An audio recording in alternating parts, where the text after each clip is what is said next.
Well, the Eastern Cape's Department of Rural Development and Agrarian Reform, Siphokazi Ndudane, joins us now to talk to us a little bit more about this. Thanks so much for joining us. Welcome to the program. Thank you very much, Peter, for having us on your program. Good evening to you and evening to the viewers. So this is your third cohort of graduates coming through this system. How have the first two done? Has the program been performing to expectations? Absolutely, Peter. You're correct. This is the third cohort that we are taking to start officially on the 1st of April.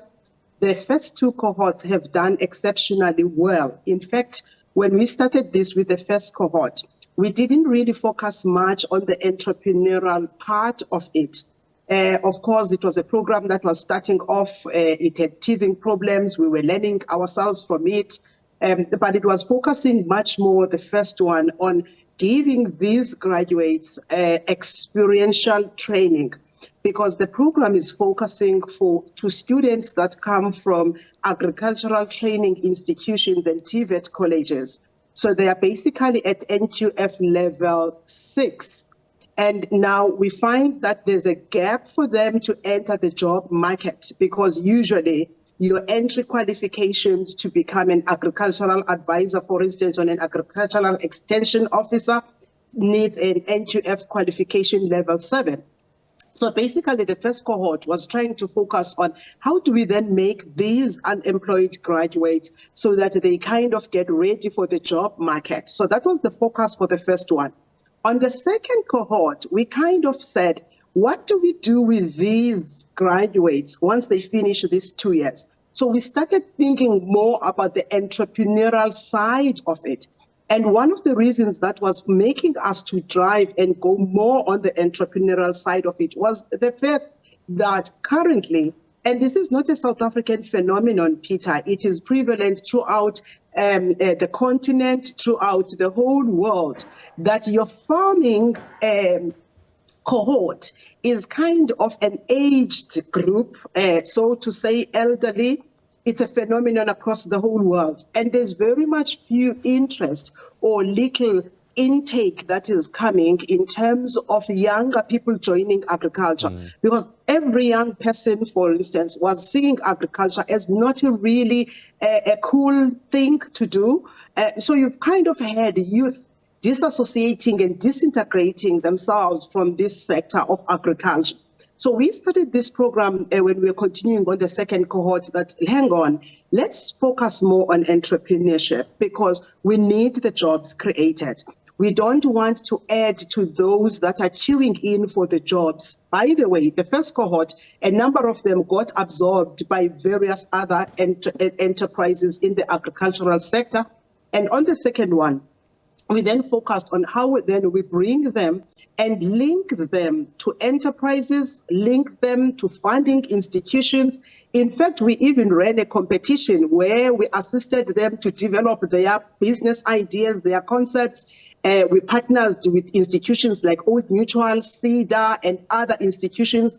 Agri-CETA equally partnered with us in this, wherein we were assisting them to develop into fully fledged their business ideas so that we can find people that can fund them. So we organized a conference wherein they were pitching their business ideas to possible funders. It went quite very well. And a number of them got some funding, others got startup funding from the department itself. So with this third cohort, we are kind of now increasing that pace in terms of the entrepreneurial side of this program. We are going to also, this cohort, use the agricultural research institutes that we have as the department. We've got 7 research farms.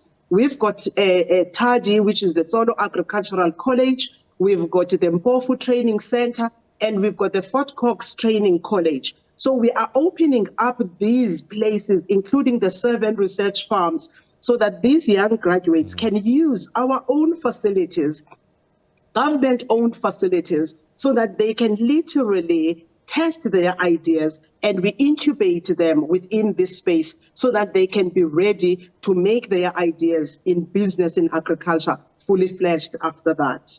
I suppose a project like this can't happen without a number of partnerships, including the private sector in the agricultural space.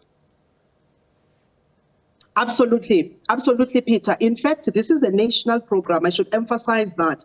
This is a national program. It is funded by the National Department of Agriculture through a program called Comprehensive Agricultural Support Program, which is abbreviated as CASP. So the funding for this program comes from the National Department of Agriculture. Indeed, it can never succeed if we don't have the private sector. For instance, in the day of induction that you shown before this interview, we have gathered a number of agribusinesses that are participating in this program, because these very same graduates, we are putting them in agribusinesses. So we've got the host business people in the agriculture sector that are literally hosting these kids. Very exciting programs that are coming up, Peter. 10 of them are getting placed in for winery. We had an entrepreneur lady in winery, the brand which is Latita Wines. They are currently based in the Western Cape. We had a lady that is quite very big and prominent in the horse racing, breeding of horse races, racing horses. And we had a variety of entrepreneurs in the grain sector and in the livestock who are quite very big in livestock and auctions throughout the country. So we definitely have partnered with these agribusinesses and these owners. And as I've indicated, we are partnering with institutions like Old Mutual. We're partnering with CEDA. We are partnering, currently we are engaging with the Department of Small Business, because they are equally a very important stakeholder for us to be able to put this program into a fully fledged entrepreneurial program. We are partnering with AgriSeta, the CEO of AgriSeta, a very revolutionary person who is quite very passionate about agriculture and skills development in agriculture. So we've got those multiple partnerships that we are partnering with. And indeed, our success hinges on these partnerships that we're doing.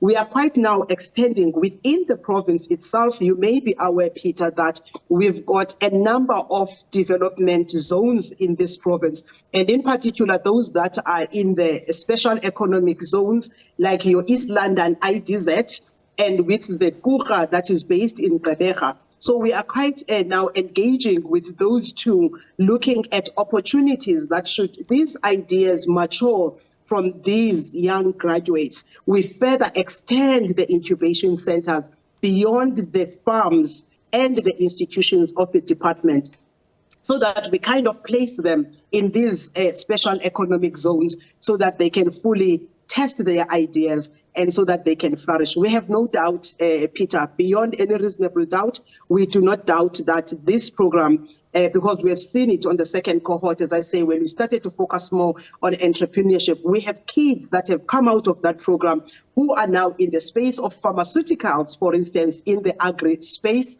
and some are big entrepreneurs in terms of poultry and piggery. And we are having some that are getting into the grain sector, and in terms of value addition within that grain sector, your maize, your sorghum, and now currently in sunflower. So we've seen this producing results, and we have no doubt in our minds that if we anchor this program and fortify the partnerships that we have with the private sector, it is going to flourish truly indeed. And we are going to grow the number of entrepreneurs that produce our food. The reason why, Peter, we need more people to produce the food, and the reason why it needs to be youth, it is because I can just tell you right now, when you wake up and you get to your place of work, I can assure you, you have interacted with agriculture in no less than 3 times, because the sheets you sleep in your bed, whether it's sheets or it's blankets, that's agriculture. Waking up and taking a shower, putting on a cream, hair products, body products, they are made of agriculture.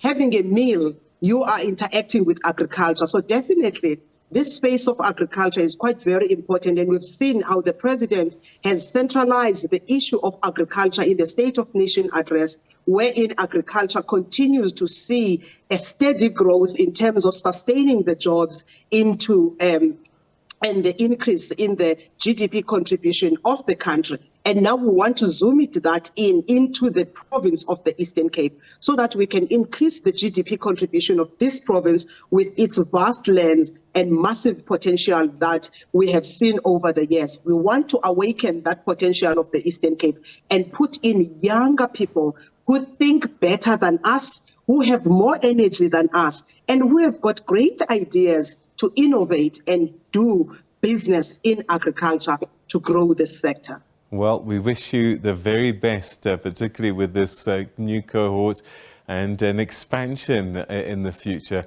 I'll see Siphokazi, we'll leave it there. Thank you so much indeed for joining us, and best of luck. Thank you very much, Peter, and thank you for having us. Thank you. All right, that's the Eastern Cape's head of department at the Department of Rural Development and Agrarian Reform, Siphokazi Ndudane, speaking to us about graduates who almost like an internship, entrepreneurial internship in the agricultural space.